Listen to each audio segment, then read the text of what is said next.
सत श्री अकाल दोस्तों, welcome to electric English.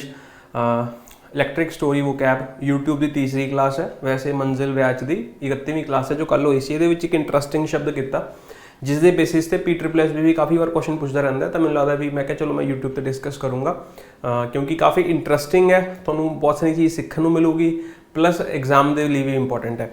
सो कल जो शब्द किया मैं थोड़ा दिखा देना जी एक बार। एक्चुअली एक रूट वर्ड कर रहे थे जी, ठीक है, जस्ट रूट वर्ड कर रहे थे जिसका मतलब होंगे कैरी करना। उस तो ही एक शब्द बनता सुजैस्ट, ठीक है। किस तो बनते हैं ये सारे शब्द? जस्ट तो बनते हैं जी। जस्ट एक रूट वर्ड होंगे जिसका मतलब होंगे कैरी करना, टू कैरी, ये बेसिक मीनिंग है। तो सुजैस्ट का मतलब की होंगे कि एक यह जा मतलब मीनिंग में कैरी करना। सुजैशन का मतलब यही होंगे ना कि तुहाडा इनफॉर्मेशन या फिर तुहाडा मैसेज कैरी करती है वो चीज़, है ना। तो उत्थों ही सुजैस्ट वर्ड बनता है। लेकिन अपना जो अज का मेन कंसर्न है वो यही है कि सुजैशन या फिर सुजैस्ट ते एडवाइस दे विच की फर्क होंगे। आप ये चीज़ देखनी है। एक शब्द जो बहुत इंपॉर्टेंट है जो तुहानूं सबनूं पता है वो कि एडवाइस एस वाले ते सी वाले की फर्क है। जिहड़ा एस वाला हुंदा है ये की हुंदी है जी? वर्ब हुंदी है, ठीक है। जिहड़ा सी वाला हुंदा है ये की हुंदा जी? नाउन हुंदा है। तुहानूं सबनूं पता होगा जिहड़े सी वाले शब्द हुंदे ने नाउन हुंदे ने, एस वाले जिहड़े शब्द हुंदे ने ये वर्ब हुंदे ने। जिवें फॉर एग्जांपल मैं कहां लाइसेंस, हुण अगर मैं सी वाला कह रहा तो यह मतलब वो कागज़ का टुकड़ा जो थोड़ा अलाउ करता है कि तुम कोई काम कर सको, ठीक है। अगर मैं थोड़ा कहा लाइसेंस LICENSE तो यह लाइसेंस एक वर्ब बन जाऊगा। यदा मतलब की हो जाऊगा अलाउ करना। की मतलब हो जाऊगा अलाउ करना। तो यह एक एक्शन है, यह एक नाउन है। नाउन का मतलब वो कागज़ का टुकड़ा जो थोड़ा अलाउ कर रहा है, that enables you to do something, ठीक है। सो एवें ही लाइसेंस होंगे, एवें ही प्रैक्टिस होंगे, एवें ही एक होर शब्द होंगे प्रोफेसी, ठीक है। सो यह सी वाला जिहड़ा हुंदा है नाउन हुंदा है, एक हुंदा यह हुंदा वर्ब हुंदा है। इहदा मतलब हुंदा भविष्यवाणी, इहदा मतलब हुंदा भविष्यवाणी, इहदा मतलब हुंदा भविष्यवाणी करना, ठीक है। इहदा मतलब हुंदा प्रेडिक्शन, इहदा मतलब हुंदा टू प्रेडिक्ट, ठीक है। सो ये काफ़ी इंपॉर्टेंट ने जो चीज़ें एग्जाम च आते रहते हैं। सो इन्होंने दोवों का मीनिंग तो थोड़ा क्लीयर हो गया होगा। ये मैं थोड़ा क्यों करा रहा क्योंकि देखो एक मैं क्विज पाया से सुबह अज, है ना। तो क्विज के यह जहा क्विज मतलब P++ भी बहुत बार पूछता है। सो की कह रहा the doctor said avoid junk food, है ना। तो उन्होंने ऑप्शन दिते हुए हैं, the doctor told to me, the doctor suggested me, the doctor advised me, the doctor advised me. So इन्हों के अगर मीनिंग क्लीयर होगा, इन्हों का अगर मीनिंग क्लीयर होगा तो ही आप सेंटेंस को सॉल्व कर पावांगे, अदरवाइज सॉल्व नहीं कर पावांगे। सो सब तो पहले जो आप एडवाइस का डिफरेंस समझा, पहला आप बेसिक क्वेश्चन करते हैं। आ 3 क्वेश्चन लिखे हुए हैं तो इन्होंने ध्यान नाल समझो, ठीक है। क्योंकि देखो थ्योरी मैं समझदा थ्योरी जानना इनफ नहीं है, सफिशिएंट नहीं है। वो थ्योरी की एप्लीकेशन जानना भी सफिशिएंट है। मैं थोड़ा मीनिंग दसता, ठीक है। लेकिन हुण वो एग्जाम च किवें पुछया जांदा आप डिस्कस नहीं करांगे, फिर फायदा नहीं होता करन दा, ठीक है। तो तुसीं इहदे नाल देखो की कह रहे, ask your teacher for advice on how to prepare for the exam. तो की कह रहा है, ask your teacher for advice. तो हुण ये एडवाइस देखना है सही लिखा हुआ है गलत लिखा हुआ है। तो तुसीं ध्यान नाल देखोगे कि फॉर एक प्रैपोजिशन होंदी है, की होंदी है प्रैपोजिशन होंदी है। तो प्रैपोजिशन तो बाद की लिखा जाता है, ऑब्जेक्ट लिखा जाता है। अगर ऑब्जेक्ट लिखा जाता है तो ऑब्जेक्ट नाउन हो सकता है, वर्ब नहीं हो सकता। तो नाउन सी वाले शब्द नाउन होंगे ने, तो यदा मतलब इस सेंटेंस के विच कोई एरर नहीं है, तो नो एरर।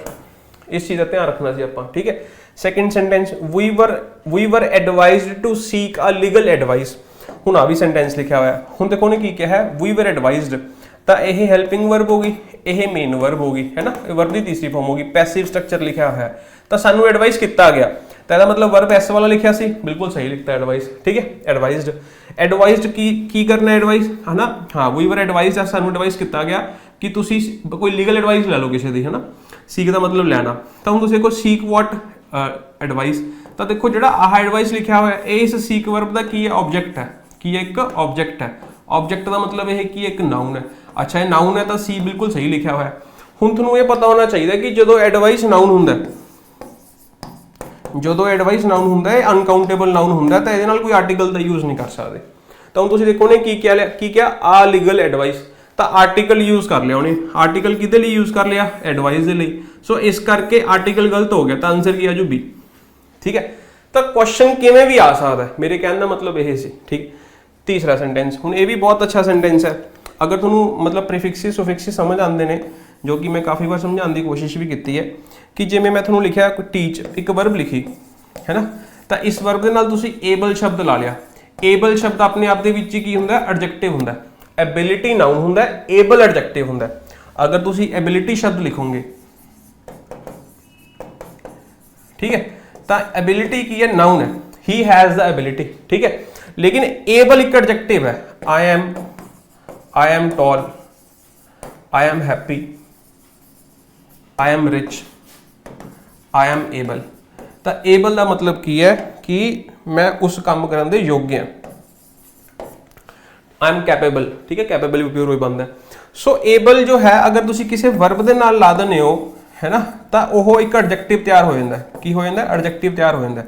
तो टीच तो की बन गया टीचेबल, टीच तो की बन गया टीचेबल। हुण टीचेबल किसी चीज़ की क्वालिटी होगी, मैं कहा भी vocabulary is teachable. Vocabulary is teachable का मतलब की है vocabulary cannot be can be taught, मतलब उन्होंने पढ़ाया जा सकता है। मैं कहा लर्नेबल, लर्नेबल भी कितों बने, लर्न तो बनया। मैं कहा मूवेबल, मूवेबल का मतलब की है something that can be moved, जिन्होंने मूव किया जा सके है ना। सो एबल का मतलब यह है। सेम वे तुम देखोगे उन्हें की लिखा हो रहा है एडवाइसेबल, लिखा है एडवाइसेबल। हुण जिन्होंने एडवाइसेबल लिखा हुआ वो की कह रहा है कि यह एडवाइस किया जाता है इस चीज़ को लैके कि भाई तुसी अपना कैरियर ऑब्जेक्टिव जो है पहला लिखा करो, स्टार्टिंग लिखा करो कितने अपने रिज्यूमे के स्टार्टिंग, तो यह एडवाइस किया जा रहा है। सो हुण उन्होंने जी आह गल लिखी है एबल लिखा हुआ है, ये वर्ब के नाल लिखना सी, लेकिन सी वाला तो नाउन यूज कर लिया। सो उरे वर्बल आऊगा, इस करके उरे सी नहीं उरे की आऊगा एस आऊगा, इस करके ए पार्ट के विच मिसटेक है। सो अगर तुसी एक शब्द नूं पढ़ते हो तो वह किस किस तरीके नाल एग्जाम च पूछा जा सकता है वो भी सीखना जरूरी है ना, क्योंकि आप प्रैक्टिस ही नहीं करेंगे फिर फायदा की। इसे करके प्रैक्टिस जरूरी है, वो भी एग्जाम रेलेवेंट प्रैक्टिस जरूरी है। चलो अब बेसिक चीज़ें समझ आ गई, ये बेसिक क्वेश्चन तुहानूं सबनूं आउंदा होगा। हुण गल आउंदी है भी इन्हां तिन्नां दे विचों किहड़ा सही है ठीक है। वो वाले सेंटेंस भी समझ आ जाएंगे, तिन्ने सेंटेंस भी समझ आ जाएंगे, यही तिन्ने सेंटेंस लिखे हुए हैं, ये भी तो मैं दस दूंगा लास्ट तक क्यों गलत है। टोल्ड दे नाल टू का यूज नहीं कर सकते, टोल्ड मी ठीक है, ये क्यों नहीं कर सकते क्योंकि डाइट्रांसिटिव वर्ब होंगी है, ये मी जो है टोल्ड वर्ब का ही ऑब्जेक्ट है, तो इन्हों टू की लोड नहीं है, तो इस करके गलत हो गया ठीक है। हुण तिन्नां दे विच की फर्क है, वोकैबलरी की क्लास, इस करके मैं वोकैबलरी पर ज़्यादा जोर दूंगा। ध्यान नाल देखो, द डॉक्टर सुजैसटेड ये एज अ वर्ब यूज हो गया, तो ये वर्ब बिल्कुल ठीक है। तो एक गल समझ लो, जिवें मैं अपार चीज़ लिखी है ना कि सुजैसट की है वर्ब है, एक ही एक वर्ब है, एक ही नाउन है, तो सुजैसट वर्ब का नाउन की होंदा है सुजैशन, की होगा की हो जाऊगा सुजैशन। सो एक नाउन है ठीक है, एवं समझना सी। सो जो तुम ये गल समझ आ गई तो तुम देखोगे उन्हें suggested verb as a verb use किया है, बिल्कुल सही। उरे एज अ वर्ब यूज किया एस वाला, बिल्कुल सही। लेकिन तीसरे देखोगे उन्हें सी वाला एज अ वर्ब यूज कर लिया, तो इस करके आ सेंटेंस गलत हो गया। हुण इन्हां दोवां दे विचों किहड़ा सही है किहड़ा गलत है, दोवें सही नहीं है, एक ही सही है एक गलत है ठीक है। हुण किहड़ा सही है किहड़ा गलत है वो आपां नूं तां समझ आऊगा अगर आपां इन्हां दोवां दे मीनिंग दे विच डिफरेंस समझ पावांगे कि सुजैसट ते एडवाइस दे की मीनिंग फर्क है। ध्यान नाल समझण दी कोशिश करियो। मैं दो शब्द लै ले, एडवाइस, एक ले लिया सुजैसट, दोवें ही की ने वर्ब ने। एक सिचुएशन ले लो ठीक है, मैं एक मेरा दोस्त है, एक मैं भाई एक मेरा दोस्त है, मेरे दोस्त नूं टैक्नीकल चीज़ों की बाली नॉलेज है, लैपटॉप लैपटॉप किहड़ा वधिया, कंप्यूटर किहड़ा वधिया, फोन किहड़ा वधिया है ना, एंड मैनू इस चीज़ बारे कोई नॉलेज नहीं है। सपोज करो कि मैं अपने दोस्त ने पूछा कि यार मैं एक नवा फोन लेना है ठीक है, तो मैं 50,000 रुपये खर्चना है कि इन्ने च आ जाऊगा या नहीं आऊगा ठीक है। तो हुण ध्यान नाल समझण दी कोशिश करना, तो उन्होंने पूछा कि इन्ने च कोई वधिया फोन आ जाऊगा या नहीं आ जाऊगा ठीक है। मैनूं ये गल पूछी तो उन्हें किया यस, उन्हें मैनूं कहा भी यस इन्ने च वधिया फोन है ठीक है, उन्हें मैनूं यस कहता। हुण मेरे फ्रेंड ने मैनूं एडवाइस दी या मैनूं सुजैशन दी, सोच के देखो। मैं उन्होंने पूछा कि मैं 50,000 रुपये खर्चना इन्ने च वधिया फोन आ जाऊगा, यस और नो, तो उन्हें मैनूं आंसर किया यस या फिर कहा नो ठीक है। तो उन्हें मैनूं एडवाइस दी या मैनूं सुजैशन दी, सोच के देखो। वीडियो नूं पॉज कर लो, सोच के देखो, सिचुएशन नूं इमेजिन करो कि उन्हें मैनूं एडवाइस दी या सुजैशन दी, उन्हें मैनूं की कीती एडवाइस दी। ध्यान नाल समझना, उन्हें मैनूं की दी advice. This is called advice. ਜਦੋਂ ਤੁਸੀਂ ਕਿਸੇ ਇਨਸਾਨ ਦੇ ਨਾਲ ਇੰਟਰੈਕਟ ਕਰ ਰਹੇ ਹੋ, ਇਨਸਾਨ ਨੂੰ ਐਡਵਾਈਸ ਦਿੱਤੀ ਜਾ ਸਕਦੀ ਹੈ ਨਾ, ਤੁਸੀਂ ਕਹੋਗੇ ਸੁਜੈਸ਼ਨ ਵੀ ਦਿੱਤੀ ਜਾ ਸਕਦੀ ਹੈ। ਮੈਂ ਤੁਹਾਨੂੰ ਸਮਝਾਉਣ ਦੀ ਕੋਸ਼ਿਸ਼ ਕਰਦਾ ਸਪੋਜ਼ ਕਰੋ ਕਿ ਉਹਨੇ ਕਹਿਤਾ ਵੀ ਹਾਂ ਯਸ 50,000 ਰੁਪਏ 'ਚ ਵਧੀਆ ਫੋਨ ਆ ਜਾਊਗਾ, ਮੈਂ ਕਿਹਾ ਉਹਨੇ ਮੈਨੂੰ ਐਡਵਾਈਸ ਦਿੱਤੀ ਕਿ ਹਾਂ ਠੀਕ ਹੈ। ਫਿਰ ਮੈਂ ਕਿਹਾ ਵੀ ਯਾਰ ਅਗਰ ਬਈ 50,000 'ਚ ਵਧੀਆ ਫੋਨ ਆ ਜਾਊਗਾ ਤਾਂ ਮੈਨੂੰ 3-4 ਫੋਨ ਕੀ ਕਰ ਦੱਸ। ਉਹਨੇ ਮੈਨੂੰ 2-3 ਫੋਨ ਦੱਸੇ, PYQ 3 ਫੋਨ ਦੱਸਤੇ। ਹੁਣ ਉਹ 3 ਫੋਨ ਮੈਨੂੰ ਐਡਵਾਈਸ ਕਰ ਰਿਹਾ ਹੈ ਜਾਂ 3 ਫੋਨ ਮੈਨੂੰ ਸੁਜੈਸਟ ਕਰ ਰਿਹਾ ਹੈ? ਤੁਸੀਂ ਕੀ ਕਹੋਗੇ ਬਾਈ ਮੈਨੂੰ ਕੋਈ ਵਧੀਆ ਫੋਨ ਸੁਜੈਸਟ ਕਰ ਜਾਂ ਐਡਵਾਈਸ ਕਰ? ਸੋਚ ਕੇ ਦੇਖੋ। ਉਹਨੇ ਮੈਨੂੰ 3 ਫੋਨ ਐਡਵਾਈਸ ਕੀਤੇ ਹੈ ਨਾ, ਇੱਕ P ਫੋਨ ਕਰਤਾ, ਇੱਕ Y ਕਰਤਾ, ਇੱਕ Q ਕਰਤਾ। 3 ਫੋਨ ਉਹਨੇ ਮੈਨੂੰ ਸੁਜੈਸਟ ਕੀਤੇ ਜਾਂ ਉਹਨੇ ਮੈਨੂੰ ਐਡਵਾਈਸ ਕੀਤੇ? ਨਹੀਂ, ਸੁਜੈਸਟ ਕੀਤੇ। ਸੁਜੈਸਟ ਦਾ ਮਤਲਬ ਕੀ ਹੈ? ਰეკਮੈਂਡ ਕੀਤੇ। ਸੋ ਹੋਰ ਵੀ ਬਹੁਤ ਸਾਰੇ ਮਤਲਬ ਹੋ ਸਕਦੇ ਨੇ, ਲੇਕਿਨ ਟੈਕਨੀਕਲੀ ਜਿਸ ਬੇਸਿਸ ਤੇ ਕੁਐਸਚਨ ਪੁੱਛਿਆ ਜਾਂਦਾ ਐਗਜ਼ਾਮ ਚ, SSC CGL 2020 ਚ ਕੁਐਸਚਨ ਪੁੱਛਿਆ ਗਿਆ ਸੀ, ਮੈਕਸਿਮਮ ਸਟੂਡੈਂਟਸ ਦਾ ਕੁਐਸਚਨ ਗਲਤ ਹੋਇਆ ਸੀ। ਮੈਨੂੰ ਅਜੇ ਵੀ ਯਾਦ ਹੈ, ਮੈਂ ਆਨਸਰ ਕੀ ਬਣਾ ਕੇ ਪਾਈ ਸੀ, ਤਾਂ ਮੇਰੀ ਵੀਡੀਓ ਬਹੁਤ ਚੱਲੀ ਸੀ, ਇਸੇ ਕਰਕੇ ਚੱਲੀ ਸੀ, ਮੈਂ ਇਹਦਾ ਆਨਸਰ ਸਹੀ ਕਰਾਇਆ ਸੀ। ਠੀਕ ਹੈ, ਸੋ ਇਸ ਕਰਕੇ ਇਹ ਚੀਜ਼ ਦਾ ਧਿਆਨ ਰੱਖਣਾ ਕਿ ਜਿਹੜਾ ਸੁਜੈਸਟ ਵਰਡ ਹੈ ਇਹਦਾ ਮਤਲਬ ਰਿਕਮੈਂਡ ਹੈ। ਤਾਂ ਯੂ ਕੈਨ ਸੁਜੈਸਟ ਸਮਥਿੰਗ, ਤੁਸੀਂ ਕੋਈ ਚੀਜ਼ ਨੂੰ ਸੁਜੈਸਟ ਕਰ ਸਕਦੇ ਹੋ।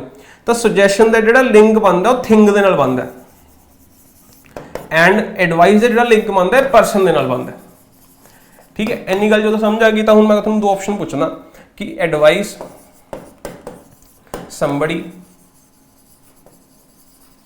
ਜਾਂ ਸਮਥਿੰਗ। ਸੋਚ ਕੇ ਦੇਖੋ, ਐਡਵਾਈਸ somebody ਜਾਂ ਸਮਥਿੰਗ। ਫਿਰ ਮੈਂ ਤੁਹਾਨੂੰ ਕਿਹਾ ਸੁਜੈਸਟ somebody ਜਾਂ ਸਮਥਿੰਗ। ਸੋਚ ਕੇ ਦੇਖੋ। ਹੁਣ ਐਡਵਾਈਸ ਨਾਲ ਮੈਂ ਤੁਹਾਨੂੰ ਕੀ ਕਿਹਾ? ਪਰਸਨ ਦਾ ਲਿੰਕ ਹੋਊਗਾ, ਸੋ ਇਸ ਕਰਕੇ ਕੀ ਹੋਊਗਾ? Advise somebody। ਗੱਲ ਸਮਝ ਆ ਗਈ? अच्छा, ਸੁਜੈਸਟ ਦੇ ਕਿਹਦਾ ਮਤਲਬ ਕੀ ਹੈ? ਕੋਈ ਚੀਜ਼ ਰਿਕਮੈਂਡ ਕਰ। ਚੀਜ਼ ਰਿਕਮੈਂਡ ਕਰੋਗੇ ਨਾ, ਇਨਸਾਨ ਨੂੰ ਰਿਕਮੈਂਡ ਕਰੋਗੇ। ਹੁਣ ਜਿਹੜੀ ਸਲਾਹ ਹੈ ਉਹ ਕਿਹਨੂੰ ਦਿੱਤੀ ਜਾਊਗੀ? ਇਨਸਾਨ ਨੂੰ ਜਾਂ ਚੀਜ਼ ਨੂੰ? ਇਨਸਾਨ। ਗੱਲ ਮੈਂ ਤੁਹਾਨੂੰ ਪੇਪਰ ਦੇ ਪੁਆਇੰਟ ਆਫ ਵਿਊ ਤੋਂ ਪੜ੍ਹਾ ਰਿਹਾ ਦੋਸਤੋ। ਇਹਦੇ ਹੋਰ ਵੀ ਬਹੁਤ ਸਾਰੇ ਮੀਨਿੰਗ ਹੋ ਸਕਦੇ ਨੇ, ਕਾਮਨ ਮੀਨਿੰਗ ਵੀ ਹੋ ਸਕਦਾ ਹੈ, ਇਹੋ ਜਿਹਾ ਮੀਨਿੰਗ ਹੋ ਸਕਦਾ ਜਿਹੜੇ ਮੀਨਿੰਗ ਸ਼ੇਅਰ ਕਰਦੇ ਹੋਣ, ਲੇਕਿਨ ਜੋ ਜਿਸ ਬੇਸਿਸ ਤੇ ਐਗਜ਼ਾਮ ਤੇ ਕੁਐਸਚਨ ਪੁੱਛਿਆ ਜਾਂਦਾ ਮੈਂ ਤੁਹਾਨੂੰ ਉਹ ਡਿਫਰੈਂਸ ਸਮਝਾਉਣ ਦੀ ਕੋਸ਼ਿਸ਼ ਕਰ ਰਿਹਾ। 3600 ਕਾਮਨ ਚੀਜ਼ਾਂ ਹੋਣਗੀਆਂ, ਲੇਕਿਨ ਜਿਹੜਾ ਇੱਕ ਡਿਫਰੈਂਸ਼ੀਏਸ਼ਨ ਹੈ, ਇੱਕ ਸੈਪਰੇਟ ਕਰਦਾ ਇੱਕ ਪੁਆਇੰਟ, ਉਹ ਪੁਆਇੰਟ ਸਮਝਾਉਣ ਦੀ ਕੋਸ਼ਿਸ਼ ਕੀਤੀ। ਸੋ ਇਹ ਗੱਲ ਆਪਾਂ ਸਮਝਣੀ ਸੀ। ਜਦੋਂ ਤੁਹਾਨੂੰ ਆਹ ਗੱਲ ਸਮਝ ਆਈ ਗਈ ਤਾਂ ਉਰੇ ਆ ਜਾਓ। ਹੁਣ ਉਹਨੇ ਕੀ ਕਿਹਾ? ਦ ਡਾਕਟਰ ਐਡਵਾਈਜ਼ਡ ਮੀ, ਤਾਂ you can advise somebody not something, ਤੇ ਇਸ ਕਰਕੇ ਸਹੀ ਲਿਖਿਆ ਹੋਇਆ। ਠੀਕ ਹੈ, ਉਸ ਤੋਂ ਬਾਅਦ ਯੂ ਕੈਨ ਸੁਜੈਸਟ ਸਮਬਡੀ ਤਾਂ ਕਰ ਨਹੀਂ ਸਕਦੇ, ਯੂ ਕੈਨ ਸੁਜੈਸਟ ਸਮਥਿੰਗ। ਤਾਂ ਅਗਰ ਉਰੇ ਮੀ ਨਾ ਲਿਖਿਆ ਹੁੰਦਾ ਨਾ ਤਾਂ ਸੈਂਟੈਂਸ ਹੀ ਹੋ ਜਾਂਦਾ, ਕਿਉਂਕਿ ਉਹਨੇ ਆਹ ਗੱਲ ਸੁਜੈਸਟ ਕੀਤੀ। ਗੱਲ ਸਮਝ ਆਈ?